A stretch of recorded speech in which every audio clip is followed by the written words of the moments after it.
সময় আর আপনজন যখন একসাথে আঘাত করে তখন মানুষ বাইরে থেকে নয়, ভিতর থেকেই একদম মরে যায়।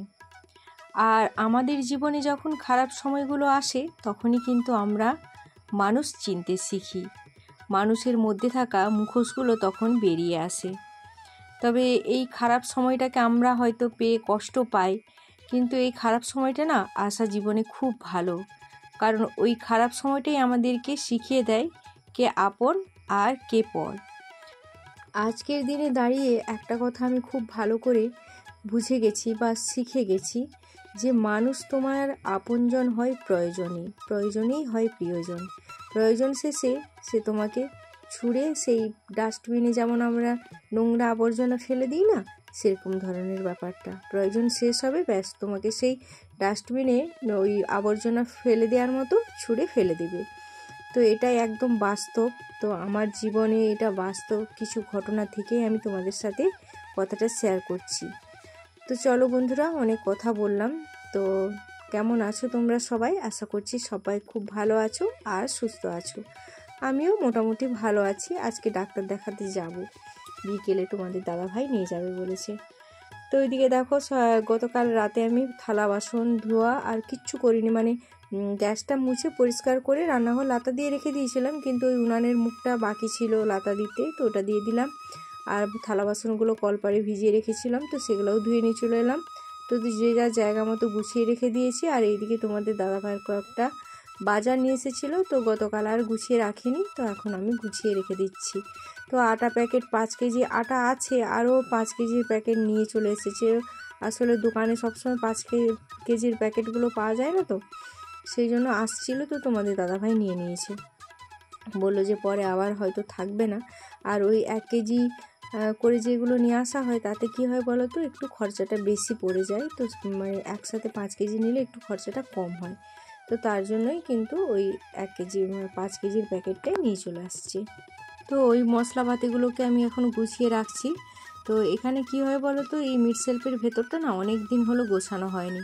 ওই যখনই কিছু দরকার হলো টেনে নিয়ে নিলাম, তো টেনে নিতে নিতে সব সামনের দিকে এগিয়ে চলে আসছে। তো তাই ভাবলাম যে আজকে যখন হাতে সময় আছে, তো এই জায়গাটা একটু গুছিয়ে নিই।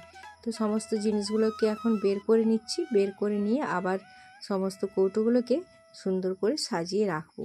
তো আজকে তো শনিবার, আর এখন ঘড়িতে বাজে ওই সকাল 6:30 মতো। উঠেছি আরও 1 ঘন্টা আগে।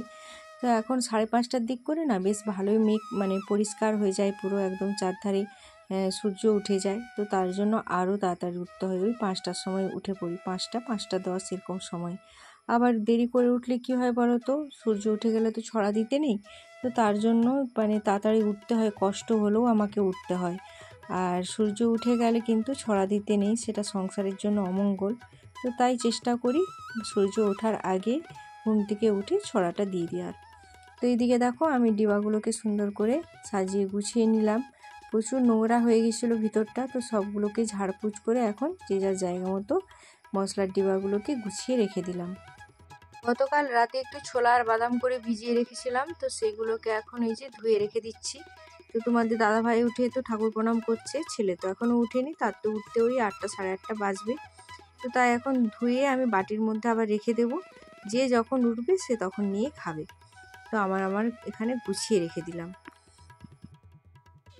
আজ তো ঢেরা, তবে আমাদের বাড়িতে ঢেরার সেরকম বিশেষ কিছু নিয়ম পালন করা হয় না, ওই শুধুমাত্র পুজোটা হয়। তো তার জন্য পুজোর জোগাড় করতে হবে। তো এদিকের বাসি কাজগুলো গুছিয়ে তারপর যাব স্নান করতে। তো এখন দেখো স্নান সেরে চলে এসেছি, আর সিঁদুরটা পরবো। সামনের দিকটা না আমার সীতাটা এতটাই ফাঁকা হয়ে গেছে, কি বাজে লাগে গো দেখতে। কত মাথায় চুল ছিল আমার, মানে একদম সে মাথা ভর্তি চুল ছিল, সব চুলগুলো যে কোথায় চলে গেল কে জানে। তো এখন দেখলে সত্যি খুব খারাপ লাগে। আগে সব থেকে বেশি কি খারাপ লাগে জানো তো, সামনের দিকটাই ফাঁকা হয়ে যাচ্ছে। তো অনেকেই অনেক রকম হেয়ার ট্রিটমেন্টের কথা বলছে, কিন্তু কখন করব। অনেক কিছুই ফোনে দেখছি বা অনেকের কাছ থেকে শুনছি, অনেকে অনেক রকমভাবে বলছে এটা করো ওটা করো, কিন্তু করার মতো আমার আর সময় নেই। তো ভাবছি না, একটু সময় নিয়ে আমাকে করতেই হবে যত্ন, নাহলে কিন্তু আমার চুলগুলো আর থাকবে না। পেছন দিকে কম থাকুক ঠিক আছে, সামনের দিকে কম থাকলে না দেখতে একদমই ভালো লাগে না।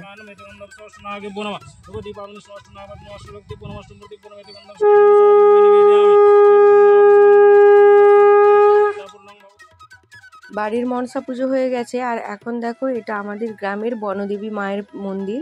তো এখানে মা এসেছে পুজো দিতে, দুটো ক্ষীরভোগ দেওয়া হবে আমাদের আজকে।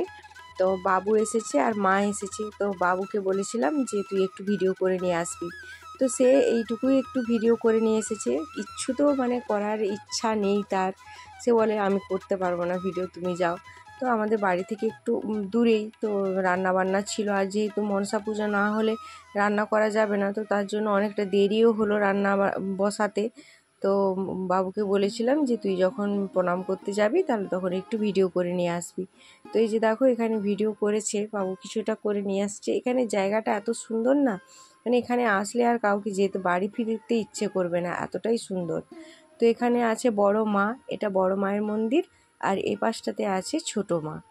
তো আগে এগুলো তো অনেক মানে ঘন বন জঙ্গল ছিল, তো এখন অনেক বন জঙ্গল কেটে পরিষ্কার করে দেওয়া হয়েছে। আর সত্যি কথা বলতে এখানের মা না ভীষণ জাগ্রত, মায়ের কাছ থেকে যা কিছু চাওয়া হয় মা কিন্তু কাউকে খালি হাতে ফেরায় না। আর ওই যে জায়গাটা দেখালাম ওটা হলো রন্ধনশালা, ওইখানে ভোগ রান্না করা হয়। তো ওইটুকুই বাবু ভিডিও করে নিয়ে এসেছিলো, তো তোমাদের সাথে একটুখানি শেয়ার করলাম আমাদের বনদেবী মায়ের মন্দির।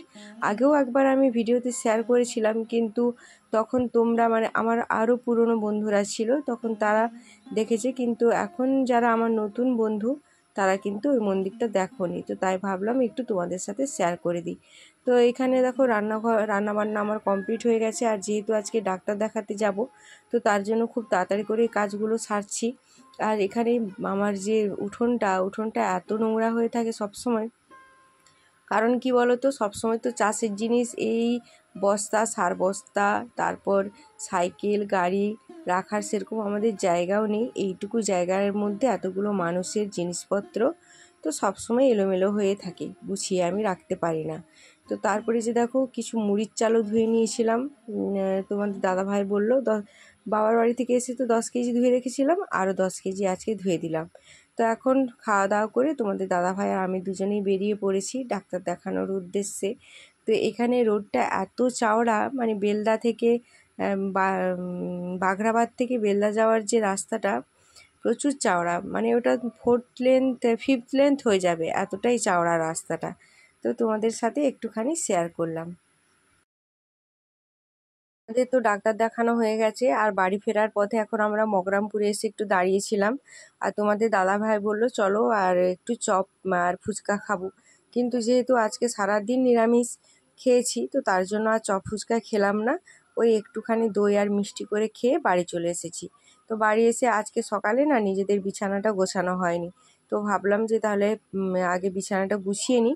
আর আজকে রাত্রে রান্না বলতে তোমাদের দাদাভাই বললো যে মুড়ি খাবো, তো মুড়ি খাওয়া হবে, আর নিরামিষ তো, আর ঠাকুরের প্রসাদ আছে, তো তাই ভাবলাম যে তাহলে ঠাকুরের প্রসাদ দিয়ে আর একটু তেলে ভাজা ভাজবো, তো ওই দিয়ে আজকে মুড়ি খাওয়া দাওয়া হয়ে যাবে। তো বন্ধুরা, তোমরা যারা এখনও পর্যন্ত আমার সাথে আছো আর আমার ভিডিওটি দেখছো, তাদের সবাইকে জানাই অসংখ্য অসংখ্য ধন্যবাদ এবং ভালোবাসা। আর যদি কোনো নতুন বন্ধু আমার পরিবারে আজ প্রথম এসে থাকো, আর যদি আমার ভিডিওটি তোমাদের ভালো লেগে থাকে, তাহলে অবশ্যই লাইক কমেন্ট আর আমার চ্যানেলটিকে সাবস্ক্রাইব করে আমার পাশে থেকো। তো ওইদিকে দেখো বিছানাটা রেডি করে নিলাম, আর বিছানার ওপরে আমি মাদুরটা যেহেতু বিছিয়েছি তার জন্য কাঁথাটা পেতে দিলাম, নাহলে কিন্তু তোমাদের দাদাভাই শুধু মাদুরে ঘুমাতে চায় না। তো সেই যে পকোড়ি ভাজছি, আলুর পকোড়ি, আলু আর বেসন দিয়ে, বেগুন তো নেই, তো তার জন্য আলু আর বেসন দিয়ে একটু পকোড়ি ভেজে নিলাম। তো তারপর সবাই খাওয়া দাওয়া হয়ে গেছে, আর এখন এই যে দেখো এই দুটো ওষুধ এখন খাবো। তোমাদের দাদাভাই বলেছিল আগামীকাল থেকে শুরু করবে, কিন্তু যেহেতু আমার পিঠের ব্যথাটা অনেক বেশি, তো তার জন্য এখনই আমি শুরু করে দিলাম। আর তারপর প্রতিদিনের মতো এই যে দেখো 2 ঘটি জল রেখে দিলাম, আর একটাই শরবত ভিজিয়েছি, আর একটা আমার যেমন প্রতিদিন ঠাকুরের জন্য জল রাখি সেরকম রেখে দিলাম। তো চলো বন্ধুরা, আজকের ভিডিওটা এখানেই শেষ করছি, আর আজকের ভিডিওটি তোমাদের কেমন লাগলো তোমরা অবশ্যই কমেন্টের মাধ্যমে জানিও। তো চলো আজকের মতো টাটা, বাই বাই।